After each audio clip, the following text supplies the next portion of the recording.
দেখুন, আমি আরেকবার শেখরবাবুর অভিযোগপত্রের আর দুটো বাক্য আপনাদের পড়ে শোনাই। শেখরবাবু গত সোমবারের এই অভিযোগপত্রে লিখছেন, সেই সময় তাদের প্রভাব এতটাই প্রবল ছিল যে আমার প্রতিবাদ সত্ত্বেও তারা আমার কোনো কথা শোনেনি। এভাবেই এক গভীর ষড়যন্ত্রের মাধ্যমে আমার ইচ্ছের বিরুদ্ধে পানিহাটি শ্মশানে টিএমসি দলের নেতাদের দ্বারা আমার মেয়ের শেষকৃত্য সম্পন্ন করা হয়। সেদিন এই ঘটনা যখন ঘটছিল, অর্থাৎ 9ই আগস্ট 2024, আগাগোড়া এবিপি আনন্দ লাইভ সম্প্রচার করছিল।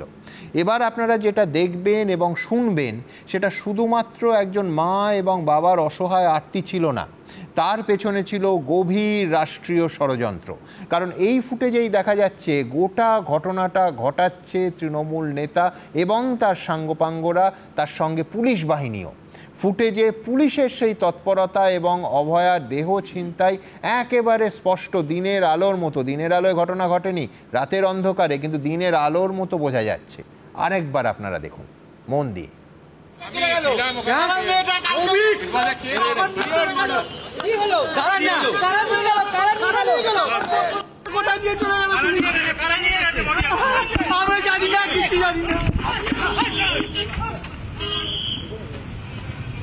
দেখুন না কি করছে ওরা, পুলিশ কি করছে আমাদের, পুলিশ আমাদের কিভাবে অত্যাচার করছে, পুলিশ আমাদের কিভাবে অত্যাচার করছে। ওই দেখুন, ওই দেখুন, দেখুন দাঁত দেবেন এখানে, চার চার সরিয়ে দেবে এখান থেকে। ডেড বডি নিয়ে চলে গেছে, ডেড বডি নিয়ে কোথায় চলে গেল? আমাদেরকে মেয়েটাকে মেরে ফেললো, তারপরে একাদ অত্যাচার আমাদের। অর্থাৎ লার্জার কনস্পিরেসিটা একেবারে স্পষ্ট, শুধু ধর্ষণ ও খুন নয়, পুলিশ জোর করে দেহ ছিনতাই করছে।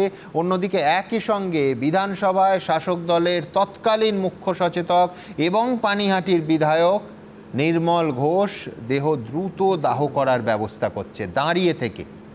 এমনকি শ্মশানে আইন মেনে মৃতের কোনো নিকটাত্মীয়কে যে সইটা করতে হয়, সেই সইটাও রাজনীতিবিদরাও করে দিচ্ছে। ভাবা যায়। শেখরবাবু তার অভিযোগে এক জায়গায় লিখছেন, আমরা সেখানে উপস্থিত থাকা সত্ত্বেও আমাদের জোরপূর্বক শেষকৃত্যের কাগজে স্বাক্ষর করতে দেয়া হয়নি। আমাদের অগোচরে এবং অনুমতি ছাড়াই তারা সমস্ত নথিপত্রের কাজ সম্পন্ন করেন। পরবর্তীতে আমি জানতে পারি যে সঞ্জীব মুখার্জি নামে এক ব্যক্তি ঘাট সার্টিফিকেটের তথ্য প্রদানকারী হিসেবে স্বাক্ষর করেছিলেন, যিনি আমাদের কাছে সম্পূর্ণ অপরিচিত ছিলেন। আমার পরের বক্তা অনিকেতের কাছে আমার প্রশ্ন থাকবে, এবার কি অবশেষে এই বৃহত্তর ষড়যন্ত্রের আসল চেহারাটা সামনে আসতে পারে? অনিকেত, যেটা বলার সেটা হচ্ছে যে এই যন্ত্রণা নিয়ে তো আমরা বিগত 2 বছর কাটিয়ে দিলাম, 2 বছর পূর্ণ হলো। এখন আজ যে ঘটনা আমরা শুনতে পাচ্ছি, পানিঘাটির বিধায়ক তিনি গ্রেপ্তার করেছে, পুলিশ গ্রেপ্তার করেছে, সিবিআই কিন্তু এখনও গ্রেপ্তার করেনি। তাহলে পুলিশ প্রাইমা ফেসি পাচ্ছে, গ্রেপ্তার করছে, কিন্তু সিবিআই প্রাইমা ফেসি পাচ্ছে না বা গ্রেপ্তার করতে পারছে না। এটা একটা অদ্ভুত রসায়নের জায়গা। তাহলে দেখুন, বৃহত্তর ষড়যন্ত্রের কথা আমরা বারবার বলেছি। আমাদের মূলত দুটো জিনিস, 3টে জিনিস রাখতে চেয়েছি, যে একাধিক ব্যক্তি ঘটনায় জড়িত, এদেরকে অ্যারেস্ট হওয়া উচিত, এভিডেন্স টেম্পার এবং ইনভেস্টিগেশন হাসাপ হয়েছে, সিবিআই তার প্রাইমারি চার্জশিটে পরিষ্কারভাবে বলেছে সাপ্লিমেন্টারি চার্জশিট দেওয়া উচিত। 3 আইপিএসকে সাসপেন্ড করেছেন, এই 3 আইপিএসকে সাসপেন্ড করেছেন তদন্তের গাফিলতির জন্য। তাহলে তাদেরকে নিয়ে প্রাইমারি রিপোর্ট কি আসছে, কি ভাবছেন তাদেরকে নিয়ে, তাহলে তাদেরকে তদন্তের আওতায় আনবেন, শাস্তি দেবেন কি দেবেন না। আজকে নির্মল ঘোষ অ্যারেস্ট হয়েছে, সেদিনের কথা যদি সুমন্দা আমরা মনে করে দেখি, 9 আগস্টের ঘটনা, তাহলে যখন ডেড বডি বেরিয়ে যাচ্ছে তখন ওই কলেজের প্রিমিসাসের CP Vineet Goyal, additional CP, DC north, পুলিশের অসংখ্য কর্তা ব্যক্তি, স্বাস্থ্য ভবনের কর্তা ব্যক্তি, মেডিকেল কাউন্সিলের কর্তা ব্যক্তি, তৃণমূলের ছাত্রনেতারা সবাই প্রেজেন্স আছে। তাহলে আমি ছাত্রনেতাদের কথা ছেড়েই দিলাম যে তারা কোনো একটা রাজনৈতিক অঙ্গুলি হেলনে কাজ করছে, কিন্তু স্বাস্থ্য ব্যবস্থা এবং পুলিশ ব্যবস্থার যারা হায়েস্ট পাওয়ার, হায়েস্ট মাথা, তারা প্রেজেন্স আছে। সেই প্রেজেন্সে থেকে নির্মল ঘোষের মতন একজন বিধায়ক তিনি মনে করছেন যে হ্যাঁ, তাড়াতাড়ি বডিটা আমি পুড়িয়ে দেওয়ার কথা ভাবতে পারি। তাহলে এইখান থেকে যদি, এটা তো দিনের আলোর মতন সেই দিনেই পরিষ্কার যে এর পিছনে বৃহত্তর ষড়যন্ত্র আছে। তাহলে এই বৃহত্তর ষড়যন্ত্রের জন্য আর কত চোখের জল আমাদেরকে ফেলতে হবে, আর কত মিছিল মিটিংয়ের প্রয়োজন আছে। আপনি দেখালেন অভয়ার বাবা মার কথা, কাকু কাকিমার কথা, তাহলে কত দিন বা কত সময় পেরোতে হবে তবে আমরা বলতে পারবো যে হ্যাঁ, সত্যিকারের বৃহত্তর ষড়যন্ত্রের হয়েছে। আমার এখানে যেটা আজকের দিনের দেখো ওনারা ওই 8:45টার সময় বলছেন যে পুলিশ দেহ ছিনতাই করেছে, মানে আমি বলছি এটা কিন্তু আফটার থট নয় কোর্টের ভাষায়, না, একদম এটা তাই। একদম ওইখানে ওরা বুঝতে পারছেন, উপলব্ধি করছেন এবং কার্যত আর্তনাদ করছেন। একদম তাই। তাহলে সেদিন যারা ওই আরজিকর মেডিকেল কলেজের প্রিমিসেসে আমরা প্রেজেন্ট ছিলাম, আমরা তো দেখেছি মানে স্বাস্থ্য ব্যবস্থার কর্তৃপক্ষ যারা, পুলিশ ব্যবস্থার কর্তৃপক্ষ যারা, হায়েস্ট বডি প্রেজেন্ট আছে, এরপরও এই ধরনের ঘটনা ঘটতে পারে কি করে? আমার আজকে যে কথা আপনার সংবাদ মাধ্যমের সূত্র ধরে বলতে চাই, 2 বছর পেরিয়ে যাওয়ার পরেও দেখুন তখন সিবিআই তদন্ত হচ্ছিল, কিন্তু সিবিআই যে অপদার্থতার নজির রেখেছে এটা আর বলার কথা নয়। সবচেয়ে সহজ ভাষায় আমি যেটা বলি যে ক্লাস 4-5-এর বাচ্চাদেরকে যদি ইনভেস্টিগেশন করতে দিতে হয় তাহলে যে ইনভেস্টিগেশন হয় সিবিআই ঠিক সেই ইনভেস্টিগেশনটি করেছে। এই কথা থেকে আমি যেটা বলতে চাই, যেটা আমার রাজ্য প্রশাসন এবং সবার কাছে হচ্ছে সেটা কি ইচ্ছাকৃত? না, সিবিআই তো মানে এই ট্র্যাক রেকর্ড তা বলে না। একদমই তাই। তাহলে একটা এমন কেস যে কেস তারা 6 দিনের মধ্যে পাচ্ছেন, 5 দিনের মধ্যে পাচ্ছেন, এমন তো সিবিআই এর অনেক ট্র্যাক রেকর্ড আছে যারা 1 বছর 1.5 বছর পরে পেয়েছেন সেই কেস তারা সলভ করছেন।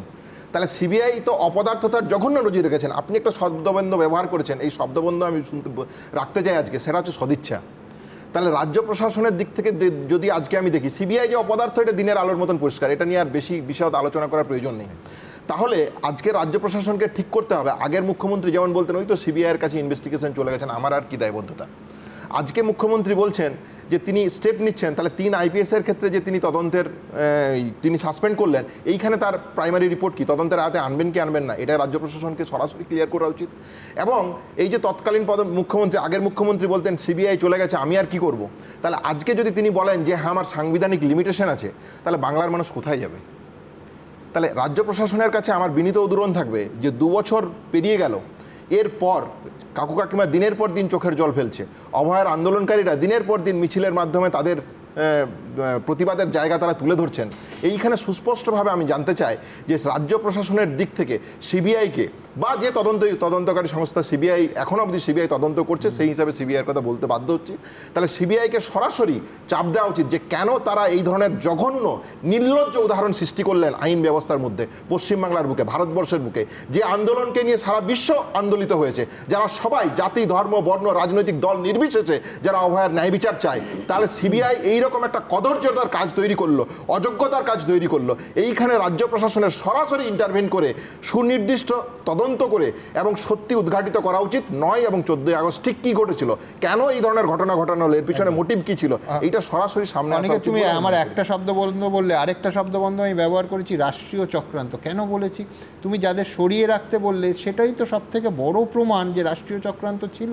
তার কারণ আমি পুলিশ এবং শাসক দল বাদ দিলাম, তুমি যে ছাত্র নেতাদের কথা বলছো, ছাত্র নেতারা তো সুমোটো কাজটা করছে না, নিঃসন্দেহে তাদের ওপর নির্দেশ এবং কারুর অঙ্গুলি হেলন আছে, নয়তো একটা অর্গানাইজড পার্টি যারা সেই মুহূর্তে পাওয়ারে আছে তাদের ছাত্র সংগঠন এবং নেতারা অ্যাক্টিভ হতেন না।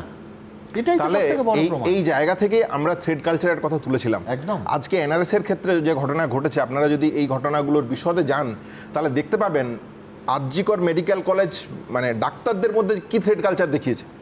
আপনি যদি নার্সিংদের মধ্যে থ্রেড কালচারে যান, মানে আপনি কল্পনা করতে পারবেন না, জাস্ট ইমাজিন করা যায় না যে এই পরিমাণ থ্রেড কালচার শুধুমাত্র যে সরকারি থেকে চলে তা নয়, নার্সিংদের যে মানে নির্দিষ্ট অ্যাডমিনিস্ট্রেশন আছে, সেই অ্যাডমিনিস্ট্রেশন যেভাবে নার্সিং টিচারদেরকে, নার্সিং স্টুডেন্টদেরকে হ্যারেস করে আপনি কল্পনা করতে পারবেন না। আজকে স্বাস্থ্যমন্ত্রী এনআরএসে গিয়েছেন, তিনি যদি নার্সিং স্টাফদের সাথে বসেন বা বিভিন্ন যারা আছে নার্সিং স্টাফদের সাথে আলোচনায় বসে, কি অমানবিক কার্যকলাপ অ্যাডমিনিস্ট্রেশনের পক্ষ থেকে নেওয়া হয় এবং যেই পরিকল্পনা স্বাস্থ্য ব্যবস্থাকে কেন্দ্র করে আসে চাপিয়ে দেওয়া হয় শুধুমাত্র এই নার্সিং স্টাফদের উপর, দিনের পর দিন এই বার্ডেন। ফলে আপনারা আরজিকর মেডিকেল কলেজ কেন্দ্র করে থ্রেড কালচারের মধ্য দিয়ে অভয়ার ঘটনা শুনেছেন, আপনারা যদি পরে রিপিট হচ্ছে এনআরএস এ, তুমি যা বলছো, আমি বলছি যে এই খুনের বা আত্মহত্যার পেছনে বা অস্বাভাবিক মৃত্যুর পেছনে কি আছে আমরা জানি না, কিন্তু আমি বলছি এইটা যদি হয় তার মানেটা একটাই, ব্যাধিটা সারেনি না, একদমই সারেনি, বরঞ্চ মানে সামগ্রিকভাবে পুরো সিস্টেমটাকে কবজা করে গেছে। এবিপি আনন্দ এগিয়ে থাকে, এগিয়ে রাখে।